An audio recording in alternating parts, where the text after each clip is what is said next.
AB বাহুর দৈর্ঘ্য দেওয়া আছে, এসি বাহুর দৈর্ঘ্য দেওয়া আছে, বিডি বাহুর দৈর্ঘ্য দেওয়া আছে, অর্থাৎ সিএফ এর দৈর্ঘ্য বের করতে হবে। তাহলে আমরা এবিসি ত্রিভুজের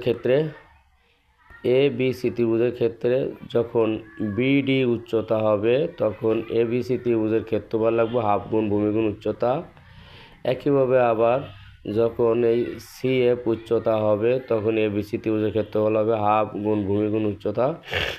অর্থাৎ আমরা জানি যে একই ত্রিভুজে যদি দুটা ক্ষেত্রফল বের করা হয় তাহলে সমান হবে, এই জন্য লিখছি শর্ত মতে এই দ্বিতীয় ক্ষেত্রফল সমান সমান প্রথম ক্ষেত্রফল।